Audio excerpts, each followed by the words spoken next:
Hello and welcome. My name is Mark Tyoxin, and this is the Witchy podcast, where we talk about all things witchy and many things not witchy at all. With me today is Desireé B. Stevens. Hello. Thanks for hanging out with me. Well, thank you for having me, Mark. How are you? I'm great. When talking about Desireé B. Stevens, or I ask you, what do you do? What do you do? What do I do? I think I do a lot. Like, it's changed and morphed over the years.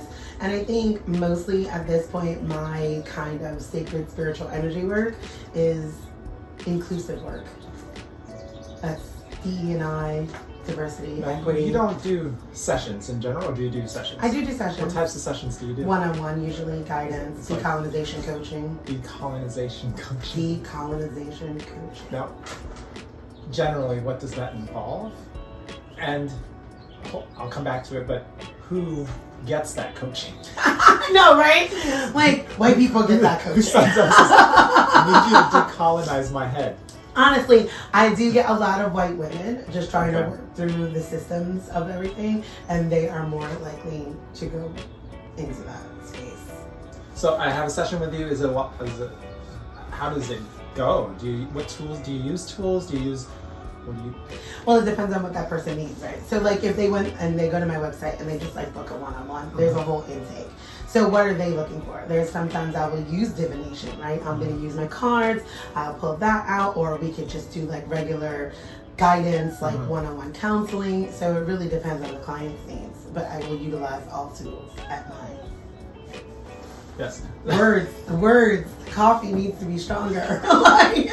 So with that, obviously all of us over the last few years have had some sort of journey, especially this witchiness.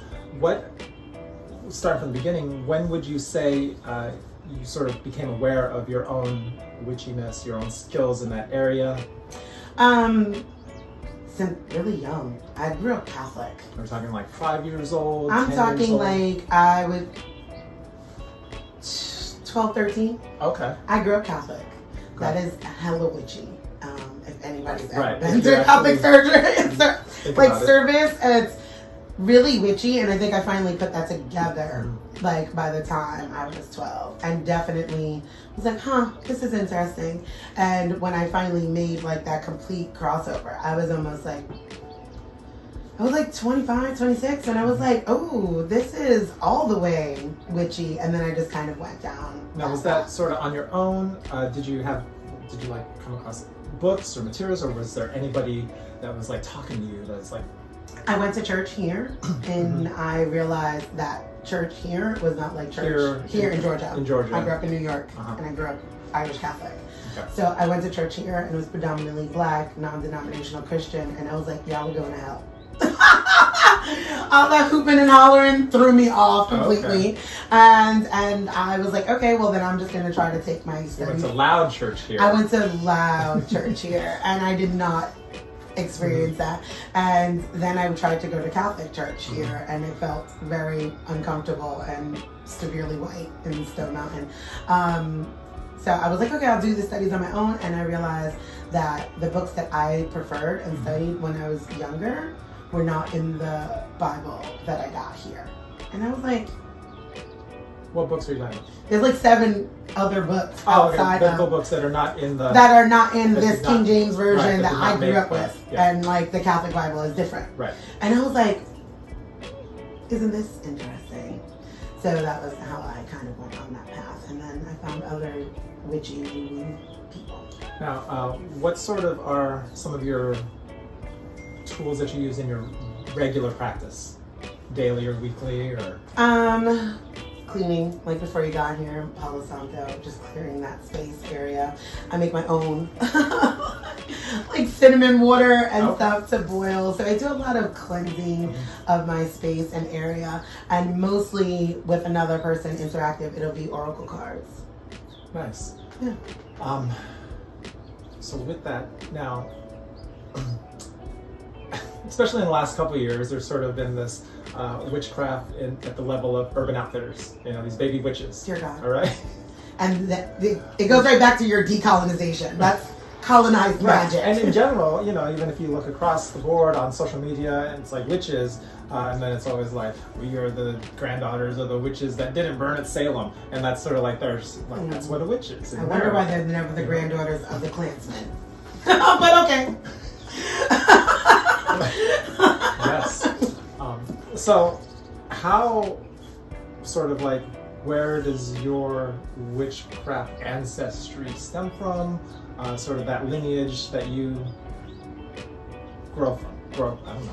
Yeah, no, that's a absolute one. Is like, that is the work, right? Mm-hmm. Like, when I'm talking about decolonization, it's recognizing that these people are capitalizing off of people's ancestral practices. We were all indigenous to somewhere. Mm-hmm. So the whole, like, we are the witches that never got burned is, like, problematic in and of itself, because everything usually gets centered around whiteness. And that's a whole other thing and a whole other podcast. But for me, I am Irish, so I do a lot of, like, earth magic. Right? I am also Black, so I do ADOS magic, which for me is hoodoo. And for those who don't know ADOS, it's African descendants of slavery. So inside of here, many of our practices throughout the diaspora came over to America, because you still hold on to that. And then you can just move within whatever they would allow you to. So there's hoodoo, voodoo, there's a few different, Yoruba, Ifa, that was born, and those are African traditional religions. And so I practice between hoodoo and my Celtic earth magic. Now, is there any sort of community around that? There's plenty of community around that, especially here in Georgia. Mm-hmm. There's actually tons of communities. You'll also see it amongst people of the diaspora, right? Like, you see people doing Santeria, or you'll see Brujeria. You'll see all of that is from the diaspora, and all of those are African traditional religions. So there's huge community, actually. That's excellent. Currently, your main mode of your social media profiles, you're largely on TikTok. That's Yes. your core one. How many followers do you have on there right now? I think right now at 24,000. 24,000. I know, it's so exciting! I love TikTok too. Just technical specifics. Where was the largest amount of growth? Was that in the past year, or how long? That like literally happened from June of last year till now. So, like 8 months, 9 months? Yeah, like it was wild. Excellent. Yeah. So, what would you say are the couple of posts that did that for you? Oh no, the main post that took me from like a couple, maybe like I had a couple of hundred, to over the 10,000 within 30 days. Because I was like, oh, I need to get to 10,000 in 30 days. Was I got a 3-minute video opportunity. Like, they opened up that, and I was like, okay, I got 3 minutes, and it was about why white people need ancestral healing. I swear to God. And wait, how many was that one? I was at maybe 800 people, and that one video took me to 10,000 followers in less than 30 days. Now, you were able to, do you talk about any witchy stuff at all? Do you weave it in there, or is it largely? It's largely decolonization, but like when they do speak, I do have like back and forth. It's energy. Like I explained to them, it's generational trauma. It's ancestral work. Right. So even like my tags would be ancestral healing. So I come at it more from that. Like if anything, it was decolonization work is that. It's healing the ancestral lineages. It's healing the epigenetics and the trauma that gets carried forth of colonization for everybody. Now, 2 or 3 things. What do you wish people knew about that work? What do they think about? Like, I hear decolonization. What does that mean? It easily being into like just, oh, you hate white people. Yeah, it does. Like, people think that I actually give people like that, and I'm like, I am white people. Like, yes, right. I am white people. Yeah. My mother is Irish. The closest people in my life are white women that love my children, that are around my family. It is not that. And honestly, it is my love in that space to be like, you can heal. You gotta heal this. Like, you're not dealing with your trauma. And I really realized it because I grew up very identifiably close to being Irish American. I did not even know that there was a thing that's like, you're just white? What does that mean? Right. Like, what does that mean? Until I was damn near 20. Like, everybody I knew had an ethnic background because I grew up in New York City. So yeah, it's really about healing that space, finding your ethnic culture, and divesting the system of whiteness. And glancing at it, and I follow you on TikTok, but you have a lot of posts. I do. Glancing at it, one of the sort of core tenets, or that you speak about, is that this lack of a white culture, and that is why we see them sort of grasping at others and appropriating. Because that's what I'm saying. It's healing work. Mm-hmm. It's the healing, and that's part of the healing, is one realizing that. Yeah. And that's part of the magic. That's the woo. That is the woo. That's the deeper woo. That's not the Urban Outfitter. Say them somehow creating their own culture. Is that the only?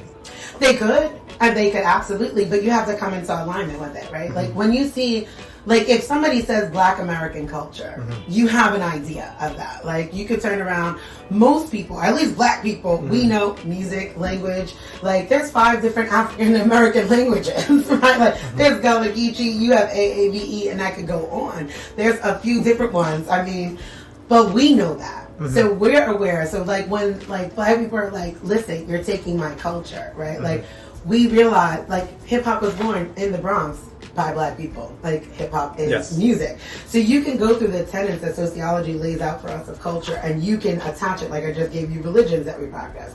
You can see our food, you can see our music, you can see our language, our clothes. We've created Black American culture here, and actually at this point American culture is Black culture, but white people that need the Urban Outfitter, like mm-hmm. oh, I'm gonna do a $20 subscription box to get Sage, while indigenous people are begging us to mm-hmm. not touch their sacred medicine, is consistently violent. And that is the magic. There is the ancestral healing that's needed. You wouldn't need to do that if you knew who you were. You wouldn't want to do that if you knew who you were. So what do they do? What do you mean, what do they do? I don't know. So they join my group. They join my community and heal. All of a sudden they can't use these things from other cultures because it's appropriating all the time. Mm-hmm. I guess they're just supposed to come up with their own. They're supposed to heal. In the same way that the cultures come up with their own. Yeah, exactly. We've all come up with our own thing. We've done our own thing. And we've leaned into that diaspora, right? Mm-hmm. Like if you're an Irish person, there was an Irish diaspora as well. Mm-hmm. Lean into Irish Celtic magic. That's very easy. If you were German, if you were Polish, there are plenty of white identities, mm-hmm. ethnic identities. Russian magic is beautiful. Absolutely amazing and ancient. So when do they get to share without it being appropriating?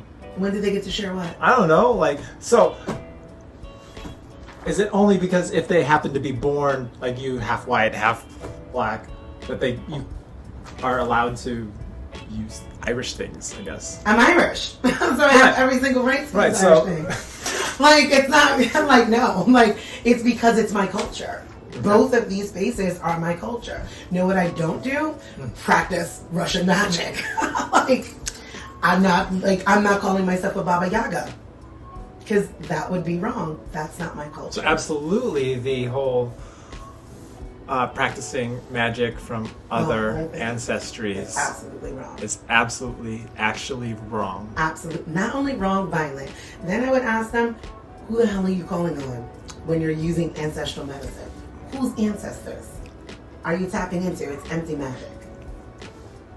So, what about persons, I guess?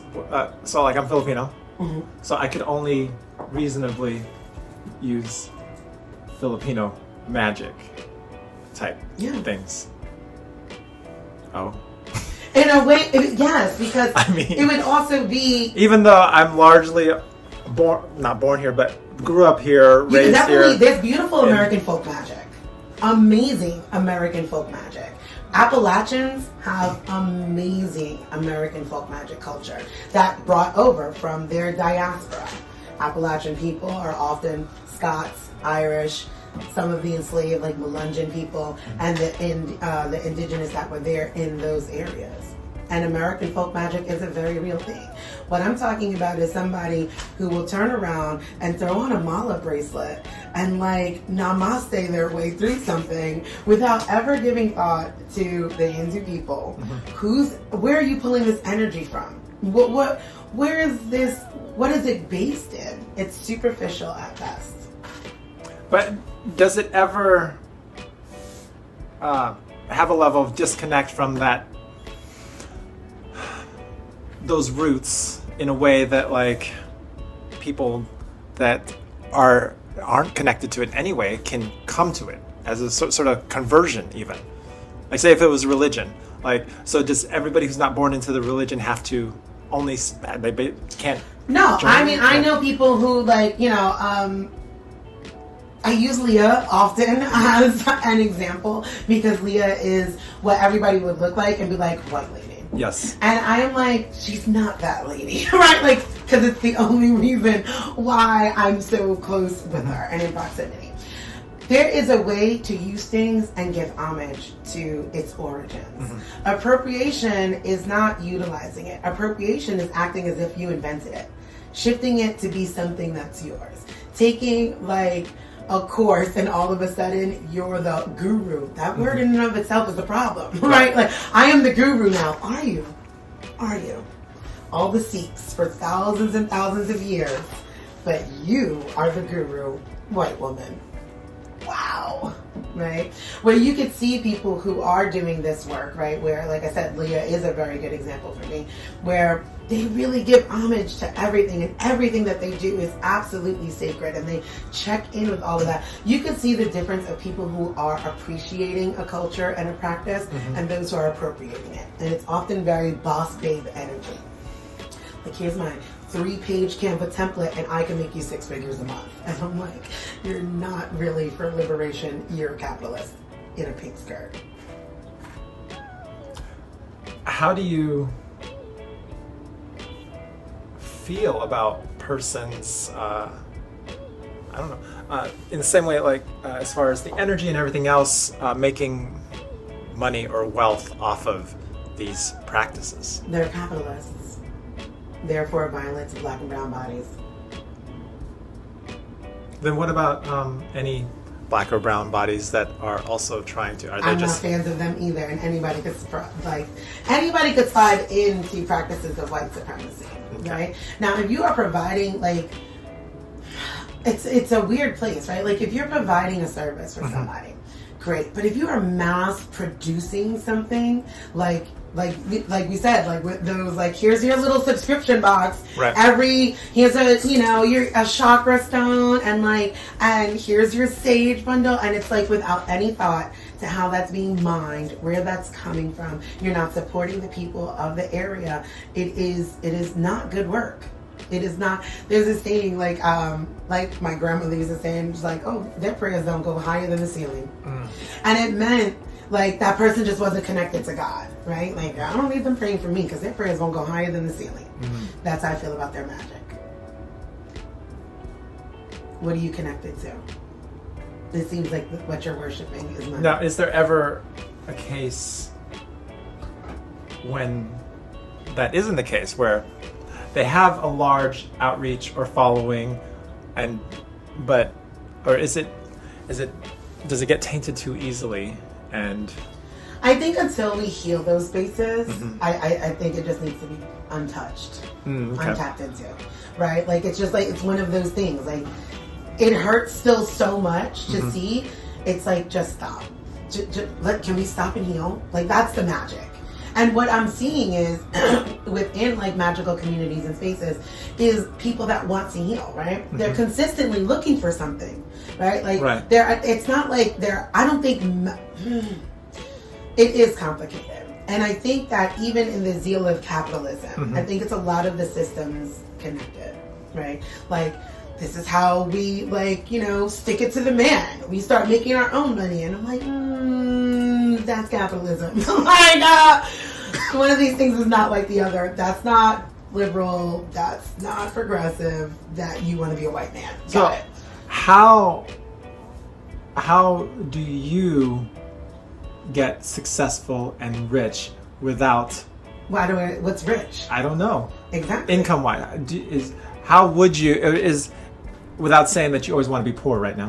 I don't always want to be okay. poor. So I've how actually do called you? in copious amounts of ethically sourced money this year. Okay. No, I don't want to be poor. What is ethically sourced money that is not capitalist? There's really no way to be an ethical capitalist. None. But here's what it is most of us aren't capitalists. Like we're just trying to survive in capitalism. Okay. Right? So that's the difference. That's a distinction, yes. There's a very big distinction. Like, no. The 1%, they're exploiting us all. Those are capitalists. Okay. We are victims of capitalism. Those who are trying to be the 1% feels like to me very actively trying to like win at the game of oppression. Yes. So I think that there's a difference in I'm trying to survive capitalism over I'm trying to win capitalism. And I think that that's where it is. Like, well, I'm going to do whatever I have to do without it being ethical, without it being mindful in order to win at capitalism. And it's like, or maybe we work to destroy capitalism. And there's magic in that too. So your future wealth, success, accumulation, really, however it comes about, needs to come about from a system completely different from capitalism. Yeah, I'm over this entire system. Okay. Okay. Even if we don't know what that looks like, and we have to be okay with that. I have to be okay with that. Yeah. Yeah. I have to let the system go. That's great. Yeah.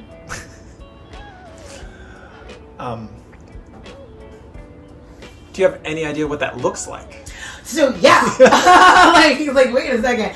So here's my like wild dreams of like sometimes you just have to trust, right? Like if you're talking about magic, most of the time. I mean, right? Most of the time you do. We trust in something, capitalism, or we're trusting in something. In yes. God we trust, in money, in our ancestors we trust. When you're talking about magic, for me, like that's what I'm saying. For me, this is deeper spiritual, magical work. This is ancestral healing. Is ultimately what I do. And sometimes you gotta let it go. The system didn't always exist. We get this very confused idea that what we live in now always happened. And capitalism was not always it. And free market capitalism, damn sure wasn't it. And it's failing. So for me, what it looks like is just saying no more, divesting, new agreements. Like, right, just we stop. General strike across the board. We're tired. We can't do this anymore. We're killing ourselves. We're killing the earth. We're killing our relationships with other people. We can't do this anymore. We turn over the land to the indigenous and let them fix it. Because this was their land. They know how to make all of the things happen. We let them fix it, taking care of us at the same time? I mean, we could take care of us, right? Like that would be community, that would be the healing. And let's not pretend that there's not like 5 people right now rich enough in America to redistribute wealth while we figure it out and still be wealthy, right? And we could divest from capitalism, like at that point. Like, I want things to dissolve. I don't want it to be like when I think of it, like literally, like how my hands are, like I just want it to dissolve and just like, because right now it's here, and I just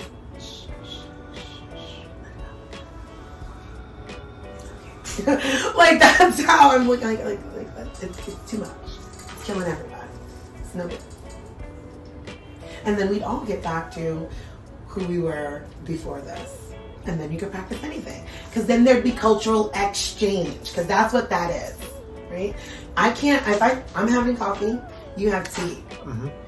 Would you like some coffee? Sure. What do you have there? Tea. We exchange that. On a large scale, do you think humans have ever been like this before, though? Yeah. When? Where? Like, as far as the world? Because... What do you mean? I don't... Like, peaceful? Yeah. Do you think if people were not peaceful? No. Really? Everybody... Small pockets. But there's always... There's another pocket that always... I mean, yes, people absorb people, but this is imperialism. This is not sustainable. This is too much. So it's more of This is the new Rome. This is too much. This is like, it's like saying, like, we used to fist fight in school, but now kids are getting shot in school. There's a difference, right? Like, there's a complete difference. And when do we say, okay, wow, we need to figure out, because how much worse is this going to get? Is it worse though? It is. I mean, as many wars as there are currently in conflicts. And whose are they? They're But there ours. are fewer less than there have been in the past with regularity. America has never not been at war since its inception. Well, that's because we're the best. No, that's because we're the worst. It's because we're imperialistic. It's because we are the aggressor. Well, that's right. Yeah. It's the empire. It is.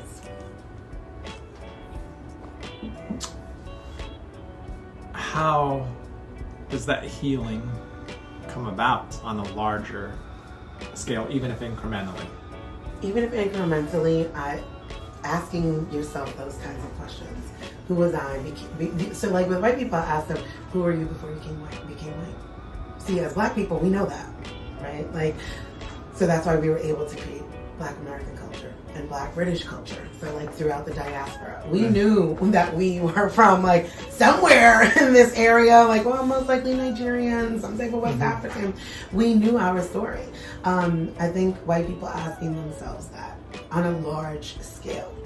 Now, is that largely white people in America? No, white people who do not have ethnic culture. So yes, it's America. Because white people in other countries, they know, they're like, I'm Irish, yeah. I'm Greek, I'm Italian, right? And also, they very much know that there's other people inside of that, right? They know you could be Irish. They have Asian Irish. Like, a lot of the world has actually moved on from, especially European world, has moved away from being predominantly white skin. I mean, they're predominantly white skin, but like with this idea. But this, America took race and said, hold my beer. That's pureness. Yeah, America literally said, hold my beer. Watch this. And like, people really believe like only white skin people are something. And when you step out of this, they're like, yeah, no. But at this point, anti-blackness has taken over everywhere. You see it now in Ukraine. Yes. So like, it's like we've literally tainted the entire world. Like, if you're talking about energy-wise, America and American ideals, westernized views are a vortex of black dark ass energy. There's zero reason McDonald's should be in the Philippines. None. Well, capitalist reasons. Right, but that's some free. Wait, why is there zero reason that McDonald's, a business, should not have businesses other places? Because it's literally saying fuck your culture. Well, it's literally saying fuck your culture is not good, ours is. Like, so when you start seeing these implementations of, it's not exchange. That's what I'm saying. So like, we'll put like, I'm sure there's something in the Philippines that is big, but we'll still say Filipino food is nasty. We'll still say things about brown people in ways that is disparaging to the culture. You'll still come over here to America and be forced to learn English. But we won't be forced to learn something over there, right? I don't need to go there and speak Tagalog, right? I can go over there and be catered to.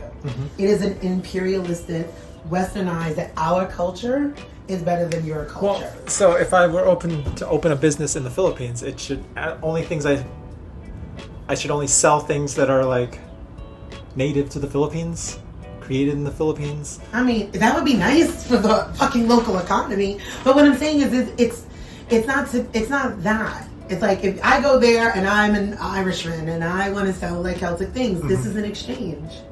This is from my culture. So when does it become? When you have nothing to exchange. When you're a fucking snake oil salesman. Maybe McDonald's thinks they're hamburgers. McDonald's does not. They think their money is better. Well, no, McDonald's chicken nuggets are uniquely McDonald's chicken nuggets. Yes. Okay. But they're still shit. Right? Like, they're still trash. Well, but there are enough people that apparently love them. Me too. But I do. So yeah, okay. So how is it, Because it's at the broader, I mean, we use this one, but it's at the broader scale of like how we invade people's culture and still put down their culture. It's never an exchange. We don't want nothing from you. It's like, here, take this because that's nasty. You need this. Ow. That's hurtful. Like, and you see it. Like, you can see the westernization of the rest of the world. And that in and of itself is like I think of it like this, like take a clear glass of water and put a drop. Whose fault is that? I mean, McDonald's isn't making them buy their food there. Of course not. But that's a hella capitalistic view. But like, if you could buy me out, and if you make me seem like the coolest thing, right? Mm-hmm. American exceptionalism. This is nationalism. I mean, like, it's American exceptionalism. It's a snake oil. America's a snake oil salesman. Want to stick it to witchy stuff? That is, America is a snake oil salesman. Look at what I have. This is the best thing ever. So much better than what you have, even though you've had it for thousands and thousands of years. And this is some shit we just pulled out our ass. Isn't that every company selling something? A very Americanized idea. The globalization of the world is American. Okay, but at this point, it's everybody's capitalistic idea out there. Because America, the snake oil salesman, said this is the best. You should do it like this.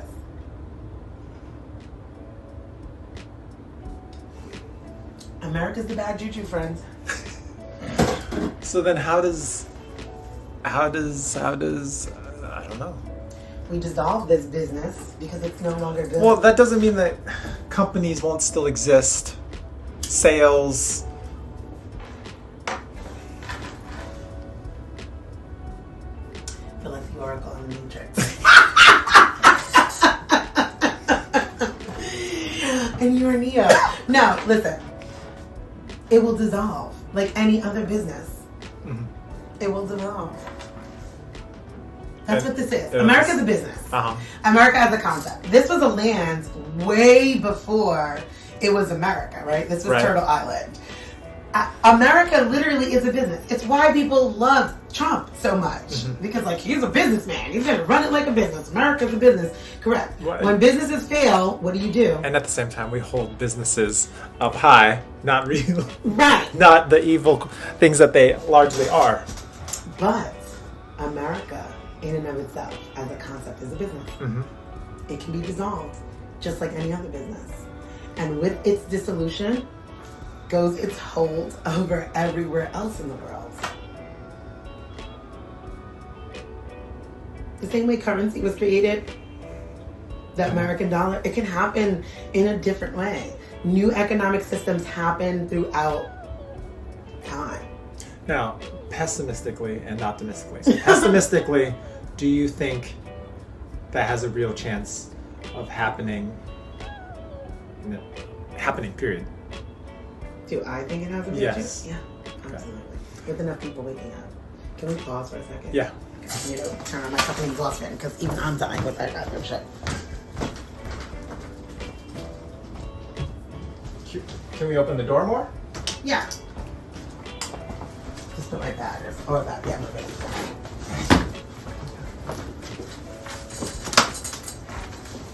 I don't think this is the witchy podcast you wanted. Oh, it don't matter. Okay, that's why it's witchy podcast and many things that are not witchy at all. There, I'm like, wait.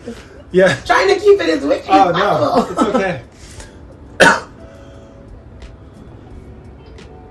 Pessimistically was your question. Yeah. Like, so you really think that it can happen in your lifetime? I don't know if in my life. Okay. I think it could happen in our life, in this lifetime, and very much so, if we really came together in community, right? Like if we really got to that healing, if we really could just admit some things, like this is not working for anyone, right? This is, stuff was stolen from you too, right? Like, so back to your original question where you're like, no, I guess you just hate white people. I'm like, no, like, do you realize what was taken from you? Do you realize that you don't have a language? You don't have cultural and spiritual practices. You don't know your foods that your great-grandmother cooked. Like, and it was forced assimilation, right? Like, there's people that came here that are only second-generation Americans, but only speak English because their family were forced to assimilate, because then they couldn't get jobs, or they couldn't get homes, or they were treated less than. It is not a new situation. It is just that for us that are melanated, it's inescapable, because you can see that I'm different. So it's like, when you get to that space, when you get to that ancestral healing, like people want to do shadow work, that's shadow work. That is it. Like when people come into my space, I'm like, what we're doing is shadow work. and ancestral healing. And it is getting back to who you were. And everything that you did to suppress that person on an ancestral level.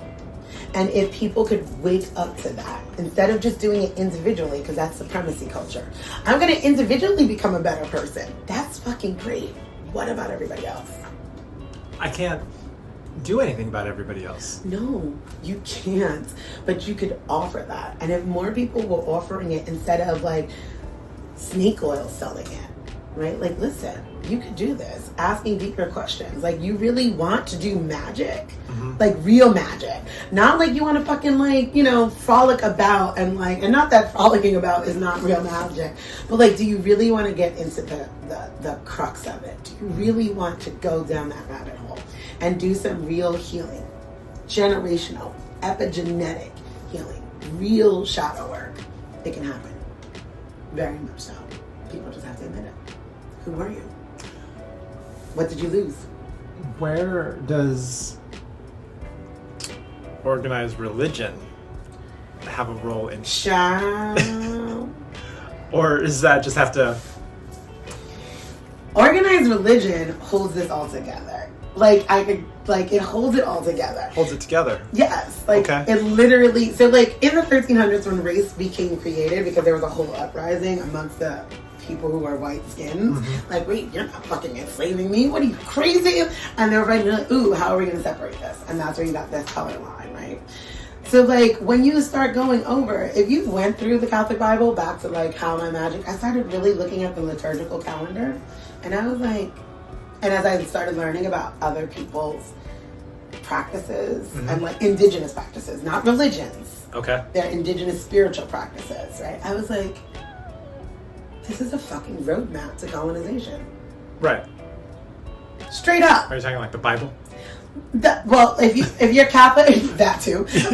Yes, it's an amalgamation. Yes. The Bible is an amalgamation of all of the cultures that were stolen, and like, here I'm going to give it to you. And we shifted everything from matriarchal, because most societies were like matriarchal, to patriarchal, and like a bunch of white men sat down in Nicaea and was like, "This is what we're going to put in there, and we're going to hide all of the rest of the stuff in the Vatican, and we're going to call ourselves sovereign." We mustn't forget that the Roman Catholic Church was the Roman army. So yeah, it's what holds it together. It's a spell. One God, one nation. So you mean it holds capitalism together? It holds supremacy cultures together. Okay. And capitalism is born in supremacy culture. So largely this new world kind of has to be free of that. Yes. Capitalism and certain organized all religions. All of it goes together. Okay. All of it goes together. Yes. It's one supremacy culture. Yes. Period. But will the Freemasons and the Illuminati allow such a thing to happen? I don't know. I do not know. Maybe when they realize that, you know, it's not healthy. I don't know. I don't know if I'm fully into the Illuminati and what they do. Well, I just want to say that if they're out there, I'm open to talking. I'm not. You're good. Stay where you are. Oh, yeah. I think that it can, actually, be done in our generation.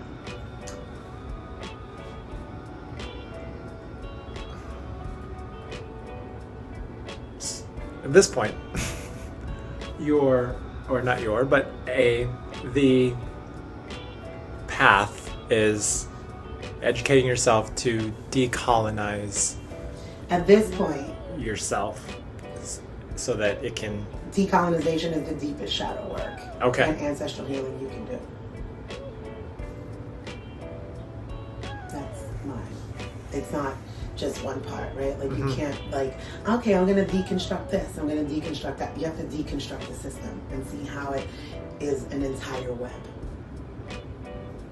Does that scare you in any way? I know they're always like, it's worth it, but does that work? Not scare, but what are your thoughts around, because you have children, and is it like, no matter whatever it can turn into is going to be better than what it is now? Is that how you view that? Do you worry about that for your children? I do. You know, because Yeah. I worry about it from many angles. You know, like I have black children, right? Like they're like, I have black children. Yes. And my son is getting taller and older, and that is very much a concern for me. The way black bodies are treated in this country and really everywhere. So, yeah, I have to. It's an urgency. Mm-hmm.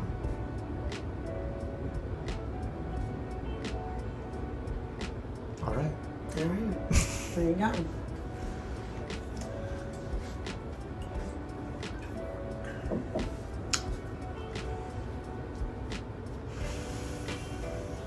I'm going to think of one more thing.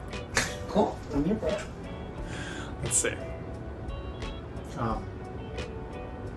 Other questions you, at the beginning of talking to somebody, that you ask them? Sort of gauge where they're at. Yeah. See what they're thinking.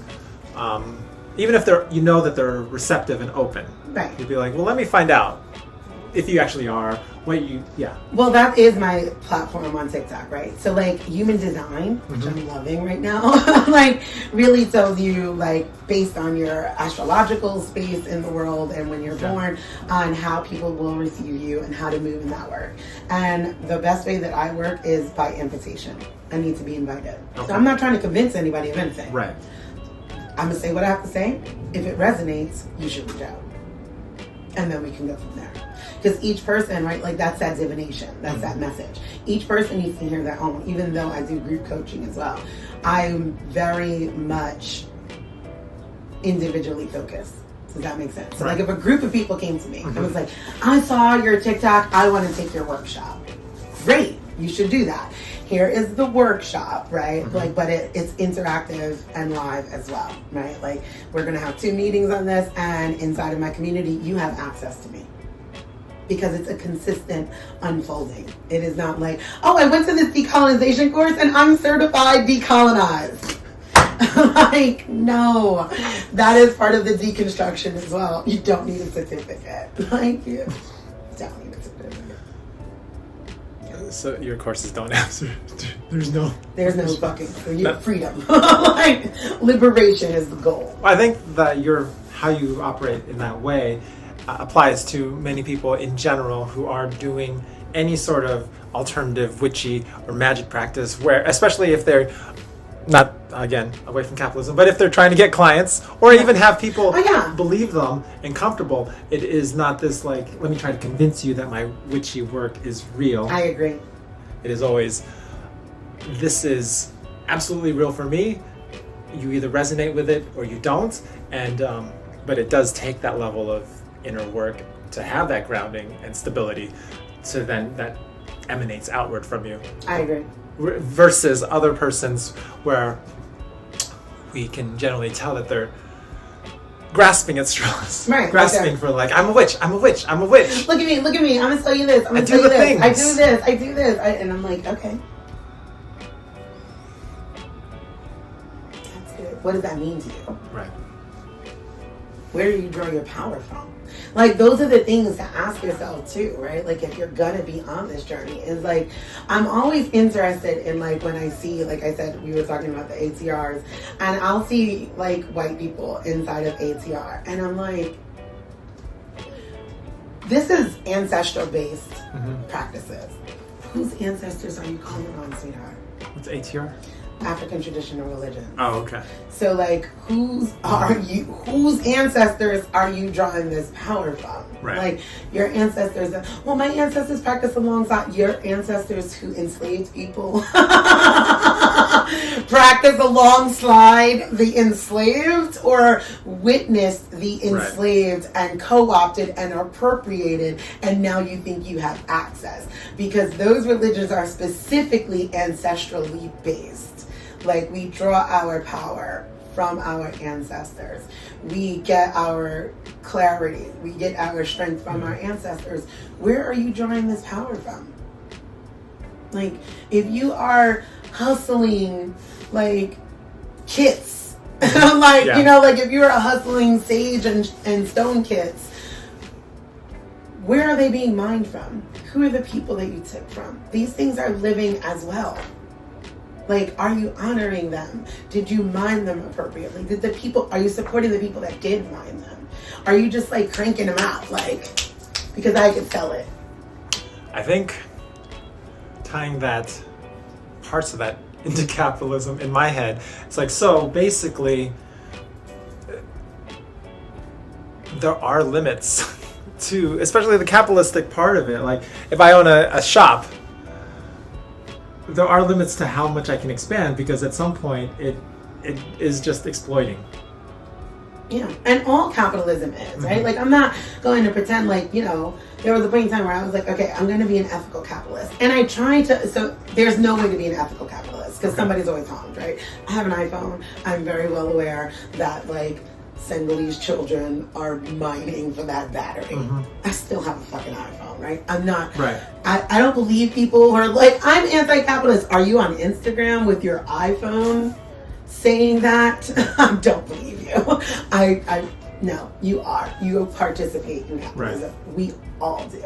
I think that obviously, we consume the least that we can, be as ethical as we can and operating within those parameters. But is there ever a point where there's like, for me, that's what I'm saying, capitalism has to end, because there's always exploitation. And because we're only individually focused, we don't look that far ahead. Like, right, like I said, like with the iPhone. Right. Like, okay, but I've kept it for 10 years. It doesn't change the fact that it was mined by children in Senegal. Like, I don't give a shit how long you had it. Like, can we talk about how we got to it?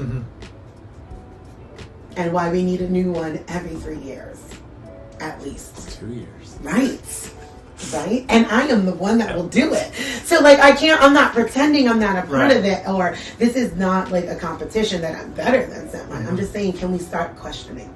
Right. If you want to get into shadow work, if you want to get into there, what are you asking yourself? What have you suppressed? What do you really know? And like, just like brushing aside to exist or to peddle. And then who are you harming? It's a cycle. Do you, we're finishing up, but do you find more and more people making the types of commitments to a lifelong work in this area? Because there are a lot of people. Because there are lots, be like, there's that period where I was very interested in it, and going into it like, okay, this is what I'm really interested in. I'm gonna do this. I can complete it to a point, and kind of not realizing that it never ends. Like, even just, Never. It never ends. So, but more and more. I do see more and more people, right? Like, I follow a lot of those people that I'm like, oh, right? Like, they're doing this. And I think that the key to seeing that is the evolution of what they do. Like, if they're still just doing one thing, 2-3 years, they're not doing the work. Yeah. They're selling a product. They're selling a service, which is, hey, like, that's your job. But that is not your calling. That is not you're not like a wise woman, right? Like, the granddaughters of the witches that were burned, those women were consistently evolving and learning, and very much land connected, right? They knew all of the herbs, all of the ways, how to move about. They knew the lay of the land. They knew a lot more than like, here's an herbal tincture, take that. And that is what people, I feel, are not really paying attention to. But I do see so many more people as I just watch them evolve. I'm like, oh, they're doing this work for real. Because it changes. It doesn't stay the same. Right. Because you have to rise to each occasion, right? Like, that's part of that magic, that spiritual journey. Oh, I have to become more expansive. I have to open up more. I have to give more. And consistently opening to do the work. Opening to do the work, opening to do, I'm like, oh my God, and then you just have to accept this work is not going to end. It's very overwhelming. I need a nap. Do you get overwhelmed? I absolutely get overwhelmed. Yeah, I do. But I take lots of breaks, and I have created a super supportive community. Does it feel like work to you? No. Okay. What feels like work to me is like I need money. Right. Like that is the part. What I'm doing, I love. Mm-hmm. Where stress comes in is like, oh wait, I'm not really making enough money for these hours that I'm putting into it. And that, I think, is where sometimes you will see the people, well, I just got to stick to what I'm doing because I'm making good money doing it. Right. And that is how capitalism stops healing. That is how capitalism stops the evolution of where we're going to go in the world. Because you do have to live. You got to eat. Mm-hmm. That's my life. I'm like, I got to eat. Like, thank you for talking with me. thank you for having me. And this is the part where I say, I don't know how to end these, but it's going to end. It's going to end. All right.